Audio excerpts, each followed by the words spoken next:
बहनों और भाइयों, मैं आप सबका इस प्रोग्राम में स्वागत करता हूं। आज फिर खुदा ने मुझे ये मौका दिया कि मैं आप सबके सामने खुदा के वचन को लेके आऊं। और जितना खुदा ने मुझे ये वचन दिया है, तो मैं चाहता हूं कि आप भी उसके लिए जाने और पहचाने, और मैं आप सबके सामने मैं ये शेयर कर सकूं कि खुदा बाइबल के वसीला से, अपने वचन के वसीला से मुझसे और आपसे क्या बातचीत करना चाहता है। तो जैसे कि आप जानते हैं कि मैं मॉरिस सैमुअल हर बुधवार को और शनिवार को अमेरिकन सेंट्रल टाइम के मुताबिक सुबह 9 बजे और इंडियन स्टैंडर्ड टाइम के मुताबिक शाम को लगभग 7:30 बजे मैं आपको इस मंच पे मिलता हूं, जिसका नाम है वचन वाचा विश्वास। और मुझे पूरा विश्वास है कि आप सब खुदा के रहमो करम से तंदुरुस्त हैं और खुदा में बढ़ रहे हैं और उसमें तरक्की कर रहे हैं। और मैं चाहता हूं कि आप सब इसी तरह से खुदा के वचन में बढ़ें, उसके नाम को इज्जत, महिमा और जलाल हमेशा हर वक्त देते रहें, ताकि क्या है, हमारे कामों से, हमारे बोलने चालने, उठने बैठने से, सब चीज़ों में उसको महिमा, इज्जत, जलाल और महिमा हमेशा मिलती रहे। और यही जब कुछ आप सीखते हैं बाइबल में से, तो आप दूसरों के साथ शेयर करें, क्योंकि बाइबल हमें सिखाती है कि एक दूसरे के साथ क्या है, इसी तरह से मिलते बढ़ते रहें और मिलना ना छोड़ें इन अंत के दिनों में। बाइबल हमें बार बार ये सिखाती है, समझाती है कि हमें इन दिनों में एक दूसरे से हमेशा संपर्क में रहना चाहिए, ताकि एक दूसरे के जरिए से हम कुछ सीख सके, एक दूसरे को हम उत्साहित कर सके, क्योंकि खुदा भी हमसे यही चाहता है कि जो कुछ आपको मिला है आप दूसरों को शेयर करें। तो बहनों और भाइयों, जैसे कि आप जानते हैं कि मैं हर दफ़ा ये अनाउंस करता हूं कि अगर आपका कोई सवाल हो, प्रश्न, आप मुझसे संपर्क करना चाहते हैं, तो मेहरबानी से आप ये नंबर लिख लीजिए। नंबर है 214-763-6061। नंबर एक दफ़ा फिर 214-763-6061। तो आइए हम वचन में चलने से पहले खुदा से आशीष मांगे कि खुदा हम सबको उसके वचन को समझने की आशीष दे।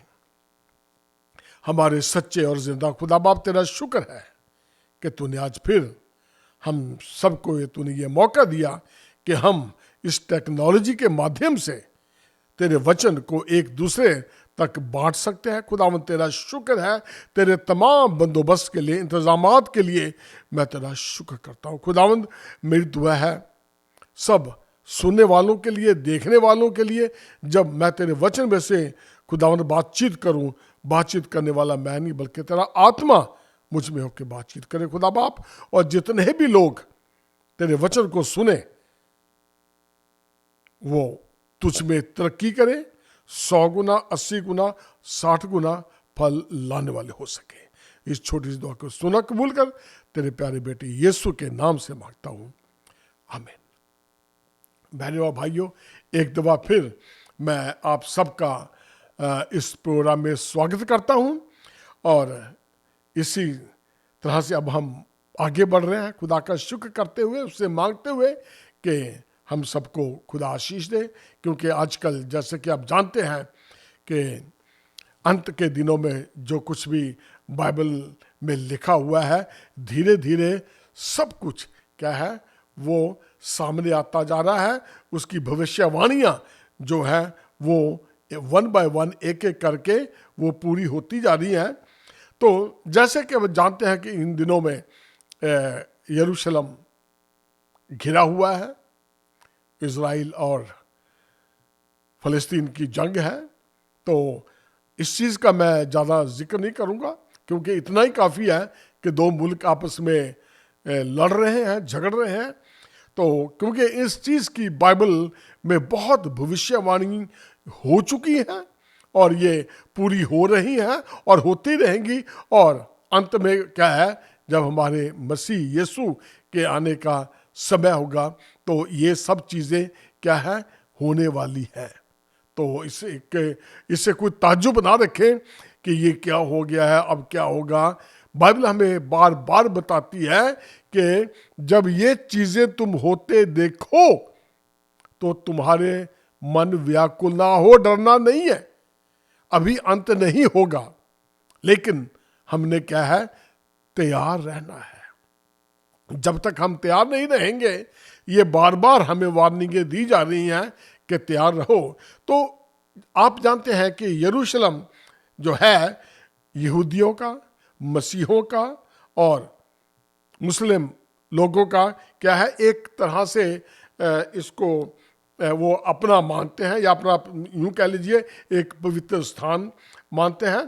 तो इन तीनों धर्मों के लोग यरूशलेम आते जाते रहते हैं और क्या काफी वहां पे झगड़े भी जानते हैं आप, एक दूसरे से होते रहते हैं। लेकिन ये कोई आज पहली दफा नहीं है। जब से यरूशलेम इज़राइल शक्ल में आया है या बना है, तभी से ये झगड़े होते आ रहे हैं, और जब इनका अंत होगा तो इन झगड़ों का, तो यीशु मसीह जब आएंगे तो इनका अंत तब होगा। तो और आजकल भी देख रहे हैं कि यही माहौल बना हुआ है। तो हमें माहौल से डरने की ज़रूरत नहीं है, बल्कि दुआ मांगने की ज़रूरत है कि खुदा बाप, क्योंकि दूसरे लोग भी, फलस्तीनी भी खुदा ने बनाए हैं, हम भी खुदा के बनाए हुए हैं, सारी दुनिया खुदा की बनाई हुई है, और खुदा नहीं चाहता कि कोई भी नरक में जाए, और वो बार बार सबको मौके देता है। हमारी यही दुआ है कि दोनों मुल्कों को खुदा अक्ल दे, उन पर रहम करे, और वो जान जाएं कि यीशु मसीह ही खुदा है। हमारा मेन मकसद जो है यीशु मसीह के ऊपर होना चाहिए, क्योंकि बाइबल हमें सिखाती है कि यीशु मसीह ही खुदा है। तो आज हम उसके ऊपर थोड़ी सी गौर करेंगे। यूहन्ना चैप्टर 1 उसकी 11वीं आयत में यूं लिखा है, वह अपने घर आया और उसके अपनों ने उसे ग्रहण नहीं किया। तो जो आज का जो टॉपिक है वो यही है कि his own people rejected him, उसके अपनों ने उसे ग्रहण नहीं किया। उसके अपनों ने उसे क्या है, ग्रहण नहीं किया, उसे रिजेक्ट कर दिया। किसने? यीशु मसीह ने। तो क्या है, एक बार फिर पढ़ता हूं मैं, यूहन्ना चैप्टर 1 उसकी 11वीं आयत में यूं लिखा है, वह अपने घर आया और उसके अपनों ने उसे ग्रहण नहीं किया। तो ये जो बात है ये इतनी जल्दी वाली नहीं है कि 2-4 दिनों में ये, क्योंकि आप जानते हैं कि यीशु मसीह के आने के बाद ही, उसके साथ ही ये दुनिया का जो है कैलेंडर शुरू हुआ।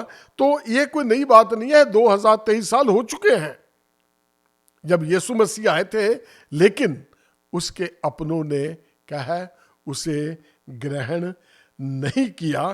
तो अब सबसे पहले तो देखें, पर यहूदी कौम जो है वो अभी भी, क्योंकि यीशु मसीह यहूदी थे, वो अपनी कौम में आए, इंसान बन के वो अपनी कौम से पैदा हुए, यहूदी कौम से, लेकिन क्या है, अपनों ने उसे ठुकरा दिया।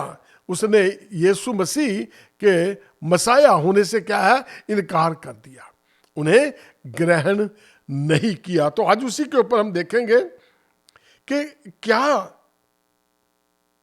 उन्होंने क्यों नहीं ये स्वीकार किया, क्योंकि उनकी पेशन गोइयां हो चुकी थी। ये शायद नबी ने पुराने अहदनामे में हुआ था, उन्होंने बताया था, साफ लिखा था कि इस तरह से तुम सबको बचाने के लिए कि एक बालक उत्पन्न होगा। वो आया, और लेकिन अपनों ने उसे ग्रहण नहीं किया। अब क्या क्या कारण हो सकते हैं कि अपनों ने उसे ग्रहण नहीं किया। अगर अपने उसे ग्रहण कर लेते तो आज कुछ नक्शा और हो जाता, क्योंकि खुदा ने अपनी सारी जो जो खुदा कर सकता था, कर तो अभी भी सब कुछ सकता है, लेकिन एक सिस्टम, एक ब्लूप्रिंट खुदा ने बनाया था कि किस तरह से ये दुनिया बनी, ये चली। हम वो लंबी कहानी नहीं छेड़ेंगे यहाँ पे, लेकिन हम ये सोच के बात करेंगे कि जब नबी रसूल आए, नबियों ने भी बड़ा इंसान को सिखाने की कोशिश की कि किस तरह से ये रिश्ता टूटा था। भाग्य अदन में जो रिश्ता टूटा था, उससे उसको जोड़ने के लिए खुदा ने बड़े बड़े नबी भेजे, लेकिन क्या है, इस्राएली कौम ने उन सबको भी खत्म कर दिया। ठीक है, और उसके बाद फिर क्या है, जब यीशु मसीह 400 450 साल के बाद जब नबियों सारे नबी आके चले गए, उसके बाद 430-400 साल से ज़्यादा, यानी कि बाइबल हमें बिल्कुल खामोश है। उसके बाद यीशु मसीह का जब आना हुआ, आप सब हिस्ट्री जानते हैं, मैं यहाँ के वो उसको नहीं दोहराऊंगा मैं। तो जब यीशु मसीह आया तो यीशु मसीह को भी उन्होंने क्या है, नहीं ग्रहण किया। यीशु मसीह को भी उन्होंने रिजेक्ट कर दिया, क्योंकि उन्होंने सारे यीशु मसीह के जब वो काम करता था वो सब कुछ देखे। उन्होंने यीशु मसीह ने प्रूव करने की कोशिश की, उनसे बहुत फकी फरीसियों से बहस भी बहुत होती थी, लेकिन इसके बावजूद भी क्या है, उन्होंने मसीह को ग्रहण नहीं किया। अब देखते हैं कि ऐसे कौन से कारण हैं कि इस्राएली कौम ने, यहूदियों ने यीशु मसीह को ग्रहण नहीं किया। नंबर 1 यहाँ पे है, यीशु मसीह एक राजनीतिक अगुवा नहीं था। हमें बाइबल बताती है कि वो एक कोई अपना राज्य बढ़ाने के लिए, अपना या राज करने के लिए उसका जन्म नहीं हुआ था। क्योंकि अगर आप देखें यशाया का चैप्टर 53, पूरा चैप्टर आप उसको पढ़ें, और भजन संहिता का चैप्टर 22, तो आप आपको जान जाएंगे कि आप मसीही की जो भविष्यवाणी को आप अच्छी तरीके से जान जाएंगे, पढ़ लेंगे और समझ जाएंगे कि यहाँ पे भविष्यवाणी यीशु मसीह के भविष्य के आने की भविष्यवाणी हो चुकी थी, और यहूदियों ने इस चीज को पढ़ा था। लेकिन यहूदी इन भविष्यवाणी को अच्छी तरह से समझ ना सके। वह वही सोच रहे थे कि राजा आएगा जैसे दाऊद का था, वह हमें क्या है, रोमन सरकार से क्या है, आजाद करवाएगा। वो एक राजा की सोच रखते थे कि अगर राजा पैदा होगा तो वो राजा के खानदान में ही से आएगा। लेकिन यही कारण था कि उन्होंने यीशु मसीह पे भरोसा नहीं किया, क्योंकि वो एक राजनीतिक या राजा के घर में पैदा नहीं हुआ था, और वो सोच रहे थे कि अगर हमारा राजा आएगा तो वो राजों की तरह राजाओं के खानदान में से आएगा। और एक ये मेन जो वजह है ये यही थी कि यीशु मसीह जो थे वो राजनीतिक तौर से राजा बनने के लिए उस खानदान से नहीं आए, जिस खानदान से वो रोमन राज्य था या और दूसरे राजा हुए हैं। तो यूहन्ना 18:36 यीशु मसीह ने वहां पे खुद कहा कि मेरा राज्य इस संसार का नहीं, अगर होता तो मेरे सेवक लड़ते कि मैं यहूदियों के हाथ सौंपा ना जाता, परंतु मेरा राज्य यहाँ का नहीं है। यीशु मसीह ने भी इस चीज को क्या है, साबित कर दिया था, अपने मुंह से कह दिया था यूहन्ना 18:36 में कि मेरा राज्य इस संसार का नहीं है। जब यीशु मसीह को पकड़वाने के लिए वो आए तो उसने कह दिया कि अगर मेरा राज्य यहाँ का होता तो मेरे सेवक लड़ाई करते, झगड़ा करते मेरे लिए, लेकिन मेरा राज्य यहाँ का नहीं है। और यही बात को क्या है, यहूदियों ने क्या है, नकार दिया, उसको पहचान नहीं सके। दूसरा कारण पे आते हैं हम लोग, यहूदियों ने मसीह से जुड़ी भविष्यवाणियों को पेशन गोइयों को क्या है, गलत व्याख्या की। जो उन्हें पता था कि यीशु मसीह आएगा, लेकिन उन्होंने क्या, उसकी भविष्यवाणी को या जो भी था, जो वो बात करता था, उसको उन्होंने गलत तरह से लोगों को प्रचार किया या बताया। मैथ्यू मती चैप्टर 21 उसकी 42 आयत में लिखा है, जिस पत्थर को राज मिस्त्रियों ने निकम्मा ठहराया था, वही कोने के सिरे का पत्थर हो गया। तो बहनों और भाइयों, अब जब यीशु मसीह जब इन बातों को बताता था, उन्हें वहां पे बताया गया, लेकिन क्या है, उन्होंने इस चीज को पे गौर नहीं की, वो समझ ही नहीं सके। मैथ्यू चैप्टर 22 उसके 29 में यीशु ने उन्हें उत्तर दिया, तुम पवित्र शास्त्र और परमेश्वर की समर्थ नहीं जानते, इस कारण भूल में पड़े हो। अब यीशु मसीह फरीसियों को तो ऐसी सी बातें बताता था, करता था कि वो खुद हैरान हो जाते थे कि यार इसका आप क्या जवाब दें, क्या बात करें इससे, क्योंकि उन्हें कुछ सूझता ही नहीं था। उन्होंने उसका क्या है, उसको समझ ही नहीं सके कि ये हमारा बचाने वाला हो सकता है, क्योंकि गलत धारणा, गलत सोच, उनकी सोच कुछ और थी और यीशु मसीह वैसी सोच नहीं रखता था। यीशु मसीह सबके लिए आया था। नंबर 3, यीशु ने फरीसियों के पापों को उजागर किया, क्योंकि वो क्या है, फकीर फरीसी जो थे वो तोरा को लेके खाली तोरा को लेके जो कानून है उसको लेके वो क्या है, उनको गलत शिक्षाएं दी जाती थी, उस पे उसको ज़्यादा अपने जो लाइट है उसके ऊपर रखते थे, और आप कुछ करते रहते थे और दूसरों की हिम्मत नहीं पड़ती थी कि उनसे उस चीज़ का कोई सवाल पूछ ले। यूहन्ना चैप्टर 3 पढ़े तो यीशु ने फरीसियों के पखंडबाजी का कई जगह क्या है, उजागर किया है, लेकिन कई उनमें से अच्छे भी थे। अब निकोदेमुस को तो पता लग गया था कि भाई जो काम यीशु मसीह करता है वो आम इंसान नहीं कर सकता अगर उसके ऊपर खुदा का फजल ना हो, खुदा का रहम ना हो। वो समझ गया था, क्योंकि वो समझना चाहता था, लेकिन जो बाकी हैं, धर्म के ठेकेदार थे जो, वो नहीं चाहते थे कि यीशु मसीह को वो ऊंचा उठाएं और आप नीचे हो जाए। इसी जद्दोजहद में क्या है, वो जो है उसके फजल से महरूम रह गए। यूहन्ना 8:39 पढ़े तो यहूदी अपने आप को अब्राहम के वंश से समझते थे, पर उनके काम अब्राहम जैसे नहीं थे।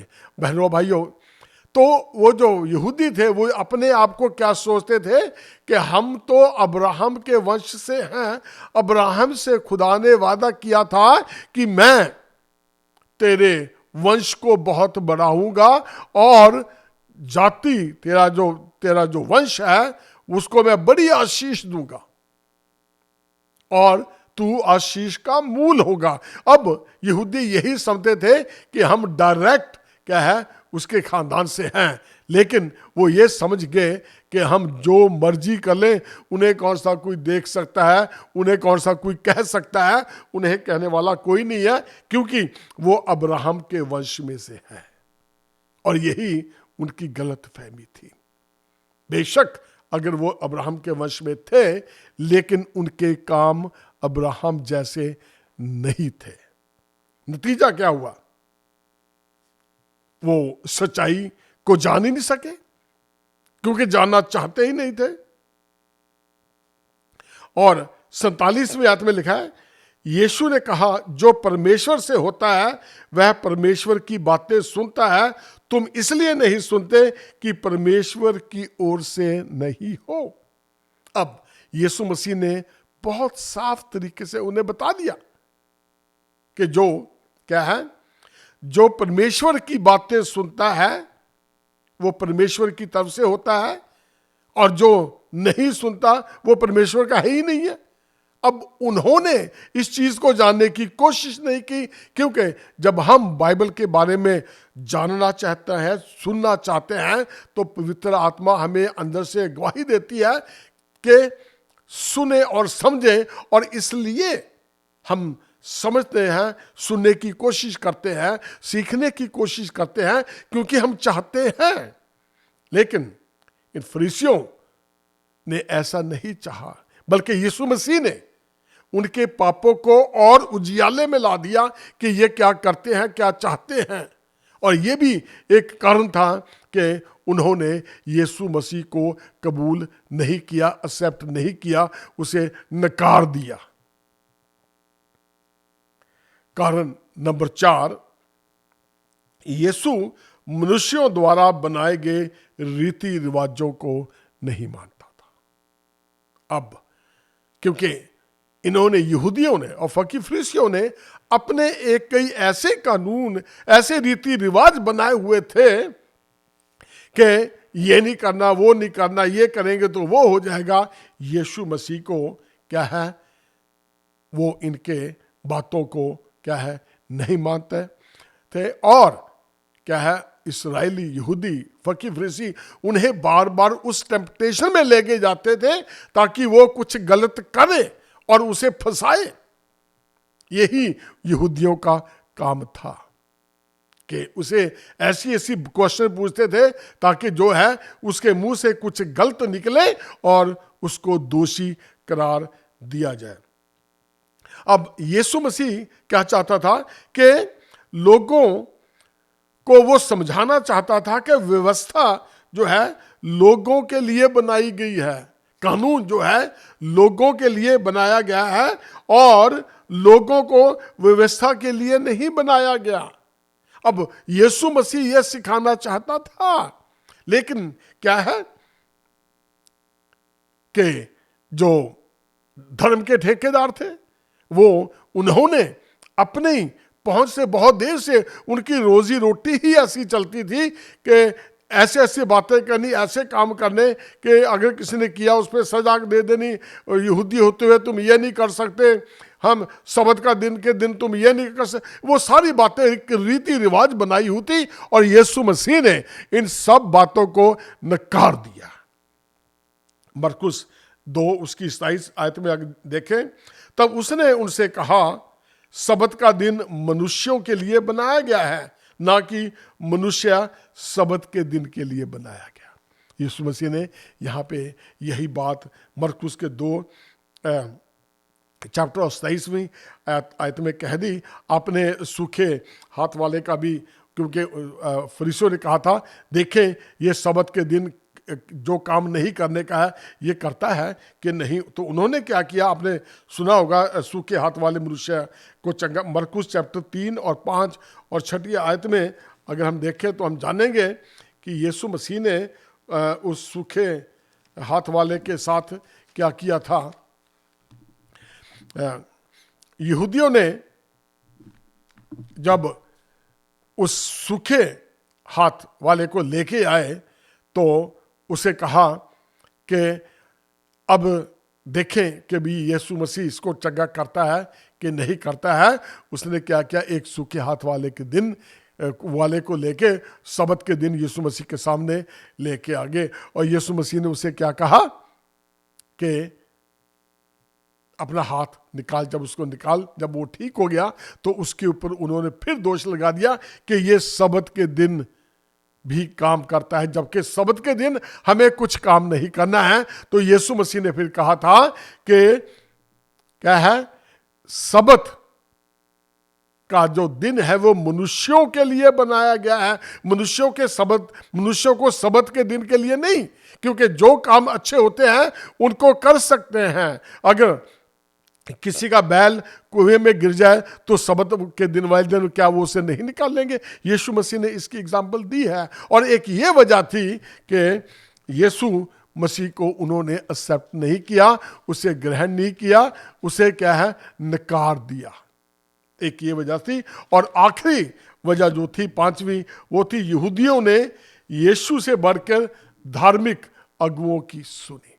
अब यहां पे एक वजह भी लेटेस्ट वजह यह थी क्योंकि जो फकीर फरिश्ती हैं वो बहुत देर से लोगों को क्या है, उन पे दबाव बनाए हुए थे, उनको सिखाते रहे हैं। और लोगों ने क्या यही गलती की कि सब कुछ देखते हुए भी, चमत्कारों को देखते हुए भी वो जानते थे कि किस तरह से जो ये काम करता है वो और नहीं कर सकता। लेकिन इसके बावजूद भी उन्होंने क्या किया, सच को उन्होंने नहीं चुना, उन्होंने गलत फैसला ले लिया। मैथ्यू चैप्टर 15 उसकी 14 आयत में लिखा है, यीशु ने यहूदियों के बारे में कहा, उनको जाने दो, वे अंधे मार्गदर्शक हैं, और अंधा यदि अंधे को मार्ग दिखाए तो दोनों ही गड्ढे में गिर पड़ेंगे। तो बहनों भाइयों, जहां तक यीशु मसीह ने कोशिश की अपने पूरे मन से ये उन्हें सिखाने के लिए, ये बताने के लिए कि मेरे द्वारा क्या उद्धार नहीं है, लेकिन क्या है, उन्होंने सच्चाई को ग्रहण नहीं किया। उन्होंने क्या है, वही किया जो उन्होंने वो पिक किया। यूहन्ना 8:45 में लिखा, परंतु मैं जो सच बोलता हूं इसीलिए तुम मेरा विश्वास नहीं करते। अब क्योंकि उन्होंने यीशु मसीह की बात तो सुनी नहीं है, क्योंकि वो सच बोलता था, लेकिन जो बातें क्या है वो धार्मिक लीडर कहते थे, वो बहुत देर से यही कहते आ रहे थे, काम चल रहा था, सब कुछ हो रहा था, लेकिन लोगों ने क्या है, मसीह की बात को, जो सच्चाई को अपनी आंखों से देखा। क्योंकि आप जानते हैं कि जब यीशु चलता था तो क्या है, हजारों लोग उसके पीछे चलते थे, क्योंकि उसके कामों को देखने के लिए, उसको परखने के लिए। कई लोग तो बीमार थे, ठीक होने के लिए जाते थे, कई लोग क्या है वो खाली जज करने के लिए जाते थे, कई तमाशबीन भी होते हैं, वो सारे जाते थे। लेकिन ज्यादातर लोगों ने क्या है, यीशु मसीह की को ग्रहण नहीं किया। और यही वजह थी कि यहूदियों ने क्यों यीशु मसीह को ग्रहण नहीं किया। तो ये जो था, अब मैंने बताया आपको, ये था अभी पार्ट 1। इसका सेकंड पार्ट हम नेक्स्ट एपिसोड में दिखाएंगे। तो अब आप इसके टॉपिक को आप समझ गए होंगे कि his own people rejected him, उसके अपनों ने उसे ग्रहण नहीं किया। यही कारण थे 5। और अब बारी आती है मेरी और आपकी। क्या हम उन जैसे तो नहीं है? अब ये फैसला आपके हाथ में, मेरे हाथ में। इस चीज के बारे में हम आगे नेक्स्ट एपिसोड में बात करेंगे। प्लीज बने रहिए और देखते रहिए, और खुदा में आप बढ़ते रहें। कोई क्वेश्चन है आप मेरे से संपर्क कर सकते हैं। नंबर है 2147636061। तो आइए हम दुआ करें अंत में। हमारे मेहरबान और सच्चे खुदा बाप, तेरा शुक्र है कि तूने आज फिर हम सबको इस टेक्नोलॉजी के माध्यम से इकट्ठा किया। खुदावंद, मेरी दुआ है प्रभु, जिन लोगों ने आज का ये वचन सुना है या देखा है, खुदावंद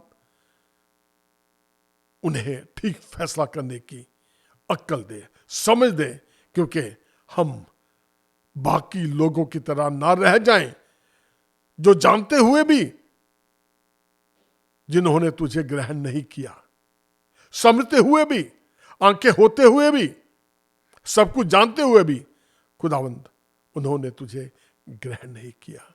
मेरी दुआ है प्रभु, जितने भी लोग इस सवाल को लेके तेरे से दुआ कर रहे हैं कि उन्हें सच्चाई पता लग जाए, खुदावंद तो उन्हें सच्चाई सिखा दे, वो समझ जाएं कि यीशु मसीह ही खुदा है।